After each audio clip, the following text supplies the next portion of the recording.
जय हिंद, नमस्ते, वेलकम। क्या हालचाल आप सभी के। आई होप आप सब बढ़िया हैं और बहुत बढ़िया तरीके से आप लोग अपनी तैयारी में जुटे हैं।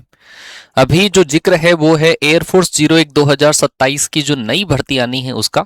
और उसी के रिगार्डिंग कल से एक नोटिस जो है, शॉर्ट नोटिस जो है वो वायरल हो रहा है। और उस वायरल नोटिस के पीछे कितनी सच्चाई है, कितना झूठ है, क्या फेक है, क्या रियल है, उन सब के बारे में हम आज के सेशन में बात करेंगे।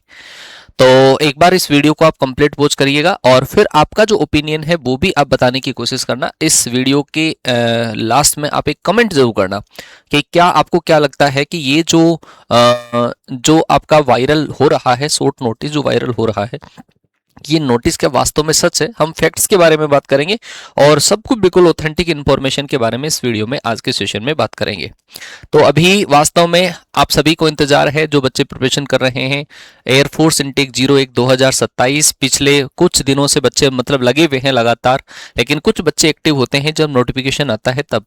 तो नोटिफिकेशन जो है वो अप्रोक्सीमेटली, जैसे मैंने वीडियो बनाया था उस वीडियो में आपको मैंने जिक्र किया था कि नोटिफिकेशन आपका आना है वो दिसंबर के लास्ट वीक में या फिर जनवरी के स्टार्टिंग के अंदर नोटिफिकेशन आ जाता है। मतलब पिछली बार 18 दिसंबर को नोटिफिकेशन आया था और एग्जाम जो है वो 17 मार्च को हुआ था, फर्स्ट इनटेक की अगर बात करूं तो इस बार भी एक्सपेक्टेशन यही है कि दिसंबर लास्ट में आ जाता, लेकिन दिसंबर लास्ट के वीक के अंदर नोटिफिकेशन नहीं आया। जनवरी के स्टार्टिंग के अंदर आपका जो नोटिस है, ये शॉर्ट नोटिस अभी वायरल हुआ है।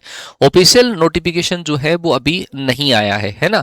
तो हम बात करते हैं नोटिस क्या है और क्या सच्चाई है, इसके बारे में बात करते हैं। जो शॉर्ट नोटिस आपका वायरल हो रहा है ये वाला, ये कोई टेलीग्राम चैनल के ऊपर भी है, बहुत सारे बच्चे स्क्रीनशॉट भी भेज रहे हैं। अधिकतर ये जो शॉर्ट नोटिस जो वायरल होते हैं वो वास्तव में ऑथेंटिक इन्फॉर्मेशन से ही होते हैं, है ना।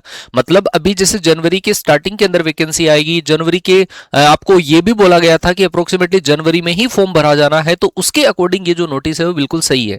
मेरे हिसाब से शॉर्ट नोटिस जो आया है वायरल हो रहा है, आई थिंक वो सही है क्योंकि इसी डेट के अप्रोक्स। अच्छा, एक और इसमें ऑथेंटिक इन्फॉर्मेशन है, वो ये है कि अगर आप सीएसबी की ऑफिशियल साइट के ऊपर जब जाओगे, अग्निवीर वायु वाली जो ऑफिशियल साइट के ऊपर आप जाओगे, तो कल से वो जो साइट है वो करप्ट चल रही है, वो साइट एक्सेस नहीं कर पा रही है कुछ भी डेटा। तो जब भी ऐसा कोई साइट के अंदर, साइट के ऊपर कुछ चेंजेस होने की कोशिश की जाती है, चेंजेस करने की कोशिश की जाती है, क्योंकि चेंजेस दो कामों में होंगे। एक तो फेज 2 का एडमिट कार्ड है वो रिलीज होने वाला है, क्योंकि अप्रोक्सीमेटली 20 जनवरी के आसपास उनके फेज 2 स्टार्ट होने जा रहे हैं।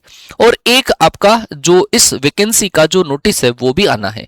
तो वैकेंसी का जब नोटिस आता है तो साइट के ऊपर ज्यादा चेंजेस नहीं होते हैं, मतलब वो एक पीडीएफ ही होती है जो अपलोड कर दी जाती है। लेकिन जब बहुत सारी चीजें अपलोड करी जाती है, जैसे हम मानते हैं कि डॉक्यूमेंट्स वगैरह, डॉक्यूमेंट्स जैसे मान लो कि एडमिट कार्ड से, तो उस कंडीशन के अंदर जैसे आपने देखा होगा पीएसएल वगैरह जब आती है, एनरोलमेंट वगैरह आता है, उस टाइम पर भी काफी चीजें जो जो होती है वो साइट के अंदर, मतलब साइट लीक वगैरह किया करती है, साइट बीजी चला करती है ना। कई बार सर्वर डाउन चला, सर्वर मतलब का सर्वर का इश्यू रहता है, तो ऐसी चीजें उसके अंदर हुआ करती है।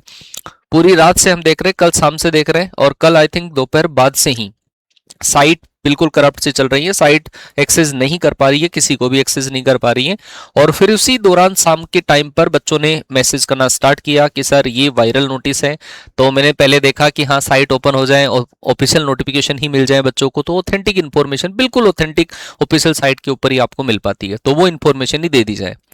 तो ये फिर शॉर्ट नोटिस आया। अच्छा, इसके अंदर आपको वैकेंसी जो है एक्स एंड वाई ग्रुप के लिए भी है और मेडिकल असिस्टेंट के लिए भी है, जैसे पिछली बार आई थी, है ना। तो इसका जो रजिस्ट्रेशन है इस शॉर्ट नोटिस के अंदर जो बताया गया है वो है 12 जनवरी से आपका एयरफोर्स का रजिस्ट्रेशन स्टार्ट हो जाएगा, मतलब फॉर्म फिलिंग स्टार्ट हो जाएगी। वो आपका एक्स ग्रुप, वाई ग्रुप और मेडिकल जो असिस्टेंट वाले जो बच्चे हैं, मेडिकल असिस्टेंट की वैकेंसी परमानेंट है, तो as airman, join as airman लिखा हुआ है, तो ये आपकी वैकेंसी है। अच्छा, इसका डीओबी जो है वो 1 जनवरी 2006 से 1 जनवरी 2009 है। अगर आप एलिजिबल हैं इसमें, अगर ये viral notice, short viral notice अगर साइट पर आज मान लो कि अपडेट आपका हो जाता है फुल नोटिस की फॉर्मेट में, आपने देखा होगा जैसे बीएसएफ का, अभी बीएसएफ आरओआरएम का जो नोटिस वायरल हुआ था, शॉर्ट नोटिस वायरल हुआ था, फिर उसके बाद में कुछ दिन बाद में वो ऑफिशियल साइट पर अपडेट हुआ था।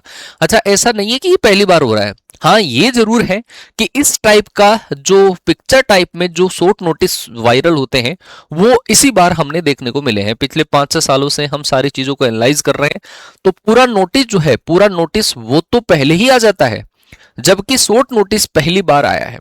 एयरफोर्स का शॉर्ट नोटिस पहली बार हमने देखा है, क्योंकि ये अधिकतर आया करते हैं एयरफोर्स, जैसे अपने ट्विटर हैंडल वगैरह पे या फिर इंस्टाग्राम वगैरह पे इन पे पोस्ट किया करती है ऐसे। रिक्रूटमेंट वगैरह के लिए ऐसे पोस्ट किया करती है। पहले भी कई टाइम पर हुआ है कि जो आपका पूरा जो नोटिस है वो 3 दिन 2 दिन पहले ही आ गया और साइट बिजी चल रही है, और फिर उसके बाद में शाम को मतलब 1-2 दिन बाद में उसके ऊपर ऑफिशियल अपडेट आ गया। तो मेरे हिसाब से अगर मैं मानूं मेरे फैक्ट्स के अकॉर्डिंग, तो ये ऑथेंटिक इन्फॉर्मेशन है आपकी। ये जो शॉर्ट नोटिस है यही आपका पूरे नोटिस के अंदर ऑफिशियल साइट जब ओपन होगी तो आई थिंक आपको देखने को मिलेगा। और आपके एडमिट कार्ड जो है फेज 2 वाले जो बच्चे जिनका इंतजार कर रहे हैं, फेज 2 के एडमिट कार्ड, आप अपनी तैयारी करते रहो। फेज 2 के एडमिट कार्ड अप्रोक्सीमेटली डेट आपको बोला 19 या 20 जनवरी से आपका फेज 2 का फर्स्ट बैच स्टार्ट होगा और 9 या 10 फरवरी से आपका दूसरा बैच स्टार्ट होगा। तो अप्रोक्सीमेटली वो मान के चलो कि टोटल ऑलमोस्ट फिक्स सही है। बाकी आप जब फेज 2 के एडमिट कार्ड आ जाए तब की बात बाद में। चलो इसके अंदर और क्या इन्फॉर्मेशन है, मेडिकल असिस्टेंट की भी वैकेंसी आएगी, और मेडिकल असिस्टेंट इसके अकॉर्डिंग मेडिकल असिस्टेंट की वैकेंसी भी आएगी, और वो 2 टाइप से आएगी। जिन बच्चों का 12th में बायो है और जिन बच्चों ने बी फार्मेसी कर रखी है, बीएससी कर रखा है, इनकी डीओबी जो है वो यहाँ पर आपकी क्लियर मेंशन नहीं होगी क्योंकि ये पिक्चर की फॉर्मेट में था। अच्छा, ये जो कटिंग है ये भी बच्चे बार बार सेंड कर पा रहे हैं और बार बार एक ही डाउट है। तो मेरा इस वीडियो बनाने के पीछे का रीजन यही है कि आपको इन्फॉर्मेशन मैं दे दूं। आप लोग बार बार जो हमें मैसेजेस कर रहे हैं वो मैसेजेस का रिप्लाई इसी वीडियो के थ्रू आपको दिया जा रहा है। पहली बात, Indian air force official recruitment notification Agniveer Vayu intake 01/2027, यहां तक की बात सही है। The air force invites eligible candidate male and female candidate to join in Agniveer Vayu under the Agnipath scheme. Age criteria 17.5 से 21 साल तक है। Candidates from science and X group और वाई ग्रुप वाले बच्चों के लिए डेट ऑफ बर्थ की जो कैटेगरी है 1 जनवरी 2006 से 1 जुलाई 2009। मैंने जब आपको डेट ऑफ बर्थ का क्राइटेरिया बताया था उस टाइम पर पहले, तो मैंने आई थिंक यहाँ पे 2 जनवरी बताया था। तो मैंने कहा था एक दिन आगे पीछे हो सकता है ना, एक दिन प्लस माइनस हो सकता है। तो आई थिंक हो सकता है ये अगर बिल्कुल एक्यूरेट इंफॉर्मेशन है तो 1 जनवरी 2006 जिनकी डेट ऑफ बर्थ है वो बच्चा एलिजिबल है, और 1 जुलाई 2009। तो आप में से कौन कौन एलिजिबल है वो कमेंट करके बताना, ठीक है। ऑनलाइन रजिस्ट्रेशन 12 से स्टार्ट हो जाएगा। फिर फार्मासिस्ट की जो वैकेंसी है वो मेरिड और अनमेरिड दोनों कैंडिडेट के लिए है। अच्छा, जो बच्चा 12th में मैथ्स 12th में जिस बच्चे ने बायो से करी है उनकी डेट ऑफ बर्थ तो यही रहेगी। जिन बच्चों ने बायो से 12th करी है, पीसीबी से करी है, उन बच्चों के लिए डीओबी का क्राइटेरिया यही रहेगा। लेकिन जो बच्चे बी फार्मेसी बीएससी से अगर फॉर्म भरेंगे मेडिकल असिस्टेंट का, उनके लिए डीओबी का क्राइटेरिया अलग रहेगा।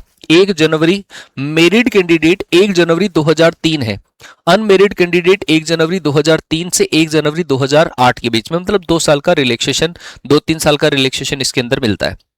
रजिस्ट्रेशन आपका 12 से स्टार्ट हो जाएगा, ठीक है भाई। ये फार्मासिस्ट वाले कैंडिडेट्स के लिए है। तो ये मैंने इंफॉर्मेशन दे दी है। ऑफिशियल रिक्रूटमेंट नोटिफिकेशन जो है, ऑनलाइन रजिस्ट्रेशन आपका 12 से स्टार्ट हो रहा है। वाई ग्रुप में मेडिकल असिस्टेंट इनटेक के लिए, मतलब ये अलग अलग आया है। जो बच्चा पीसीबी से पास आउट है उनका डेट ऑफ बर्थ का क्राइटेरिया एज इट इज जो science and other than science subject है उन्हीं से होगा।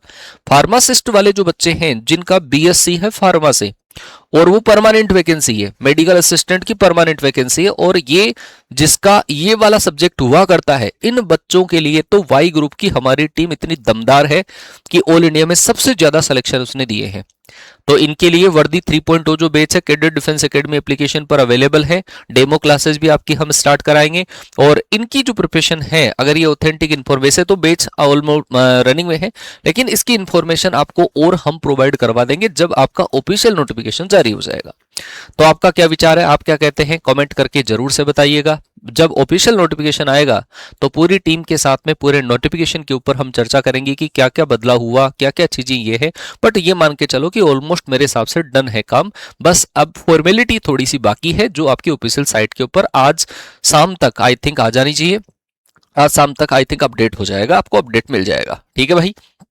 तो आप अपनी जो प्रिपरेशन कर रहे हैं उसमें लगे रहें लगातार, और जो बच्चे प्रिपरेशन नहीं कर रहे हैं अब वो अवेयर हो जाएं। अब वो फॉर्म भरने की डेट आपकी आ चुकी है, और एग्जाम का डेट इसके अंदर नहीं दे रखा है, वो आपका ऑफिशियल नोटिफिकेशन जब आएगा उसी के अंदर आएगा।